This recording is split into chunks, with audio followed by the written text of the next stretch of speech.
So, hi guys! Welcome back to my channel. Alam ko sobrang tagal na ng last video na pinost ko dito.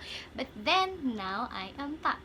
Anyway, yung last video natin ay nagkaroon tayo ng Baybayin book giveaway. That is our very first giveaway at very first Baybayin book na nagkaroon. Yeah, I posted kung sino yung nanalo sa community tab. And again, congratulations Nicole and Francis. I'm really sorry kung medyo natagalan ang pagpabadala ko sa inyo ng libro. Pero yeah, natanggap na nila at I'm very happy. Dahil doon, hindi ko alam ba't ganun ako magsalita ngayon. Pasensya na. Anyway, guys, sa mga hindi nanalo, don't worry. Madami pa tayong giveaways. I promise you that. Ngayon, napapalapit na ang Christmas. Dadamihan natin ang giveaways para sa ating lahat. And if you are interested and you wanna buy that book, pwede nyong bilhin ito sa Baybayin Buhayin. You can find it sa Facebook. That's a Facebook page, Baybayin Buhayin. And then, PM nyo lang sila. Yep, so alam ko ayaw nyo nga ng mahabang intro. So, let's proceed to the video proper. So, ano nga ba ang pag-uusapan natin today? So, yep, as you can see sa title ng video na ito, kung ano nga ba ang tunay na baybayin at kung ano ang pinagkaiba ng B17, B17+, B18, B18+, may mga B20 pa, may mga B23 pa. Ang dami na. So, yep, guys. Alam ko na nakikita nyo din yon sa ibang nagsusulat na baybayin, ganyan.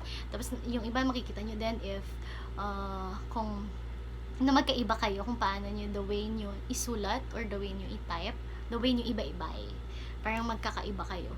Dahil nga po doon, meron tayong B17, B17+, B18, B18+, that's it. But before that, I would like you to join yung Baybayin na group on Facebook. That's Baybayin na lower key lahat, BAYBAYIN. Join kayo doon, guys, kasi sobrang ang dami nyong matututunan doon. Like, if you have a question, magpo-post na kayo doon, ang dami ng sasagot at lahat ng eksperto tungkol sa baybayin andon. So, yes, guys, please join that group kasi ang dami nyong matututunan doon. And, of course, ito na nga.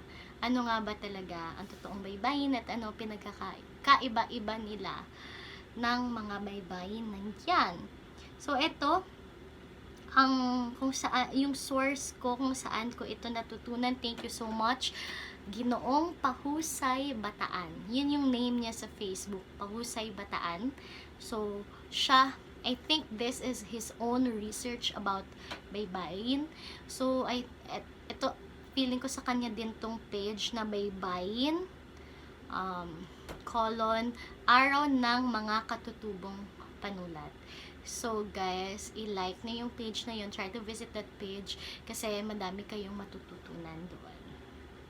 Okay, so let's start with B17. So, yep. So, ang tunay na baybayin as per the experts at kay Ginoong Pahusay Bataan ay ang B17. That's the old traditional baybayin. So, B17, ibig sabihin baybayin 17. 17 stands for the characters. Kung how many characters yung meron dito. You have 17 characters. The tatlong vowel characters for A, E, or I, at O, and U. And of course, ang ating mga consonants or ang ating katinig with interchangeable character for da and ra. As in, interchangeable sila. Either da or ra. Like, interchangeable po sila. Yes, and hindi po tayo gumagamit ng virama for B17.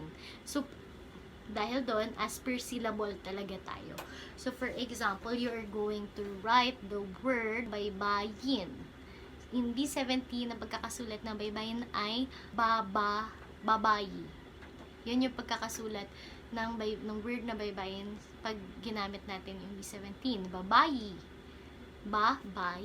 Kasi nga, yung Y at yung N ay walang katumbas na symbol or walang katumbas na character sa B17. Kasi ang B17 po ay walang vowel killer or walang virama. Tandaan, ang B17 ay gumagamit ng kudlit. Kudlit sa taas, ibig sabihin E or I ang ginagamit na vowel, at kudlit sa baba, O o U. If you are asking kung ano yung may vowel killer, may virama, let's proceed to B17X or B17 plus. So, as you can see sa name niya, meron siyang X or meron siyang plus. That means meron na siyang vowel killer. So, pag isinulat mo na yung word na baybayin, you can write it as baybayin na talaga mismo. Kasi meron ng vowel killer. And regarding sa mga viramas, may iba-ibang klase ng viramas. So, yung iba gumagamit ng plus sign, ng X sign, tapos may ganun na sign.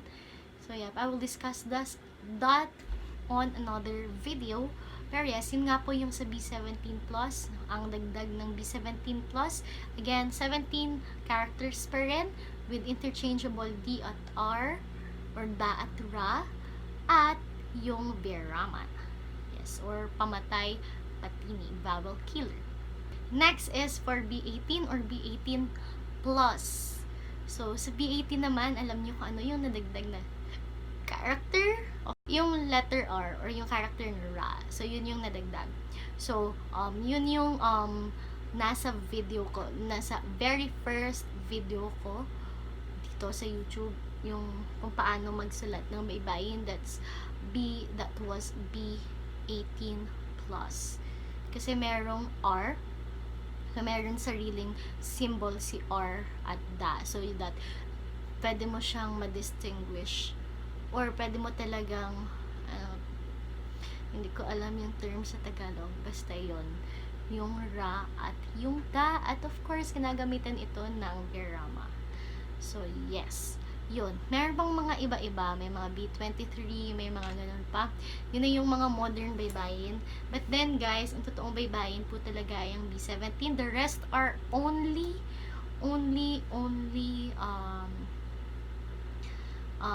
anong tawag yun? Mungkahi. What's mungkahi?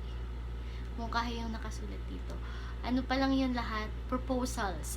Lahat ng iba, proposals pa lang po iyon o mungkahi pa lang po iyon. But then, ang official na baybayin ay ang B17. Pero, widely used na yung B18 plus. Kasi parang, personally, I love B18 plus.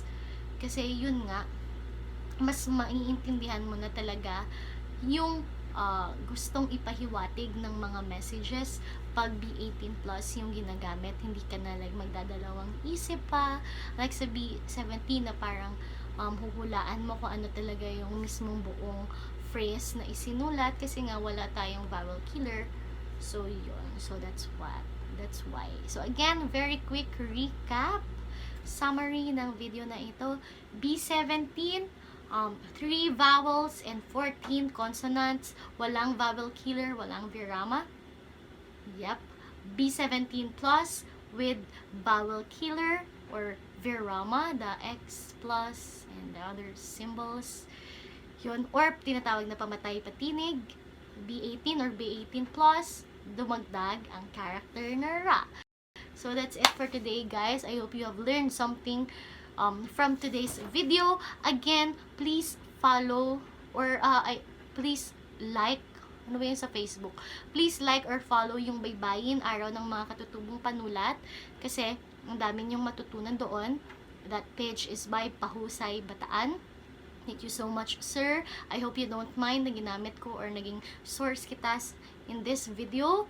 I just want to share it with the YouTube community then as well, dahil nga effective yung mga previous videos natin at ang daming natututo magbaybayin. So yes guys, and then join na din kayo sa Baybayin group to know more about baybayin, kasi doon as in sobrang i-explain talaga nila sa'yo pag may tanong ka. Explain talaga, like basta guys, ang dami nila doon. So kaya invite ko kayo na mag-join sa group na iyon.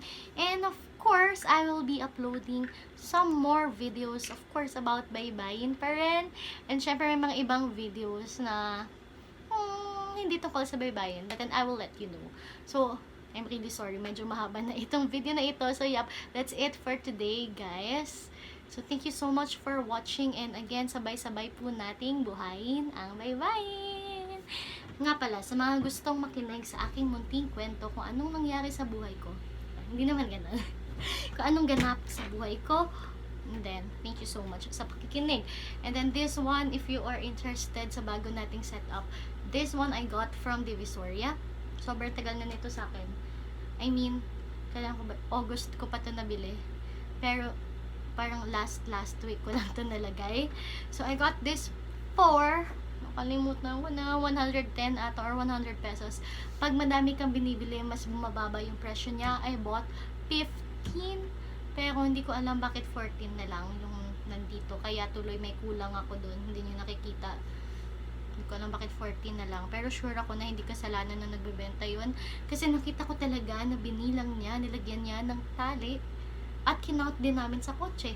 So, 15 talaga siya. Malamang dito sa bahay na wala yun or something. Baka kinuha ng mga aso. Yun. And, if you're wondering kung bakit ito yung upuan ko, hindi ba bagay? Sabi nung namin ko, hindi daw bagay. Anyway, kasi, I like this chair so much. It's called a zero gravity chair.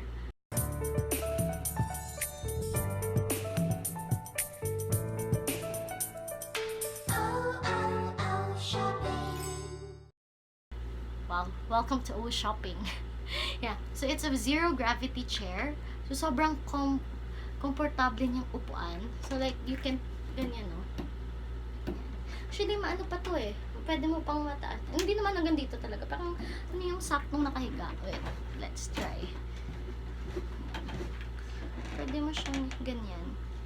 Tapos, higa ka lang. Automatic na siyang gaganon. As in, mataas pa. Like, mali-level mo talaga yung paa mo.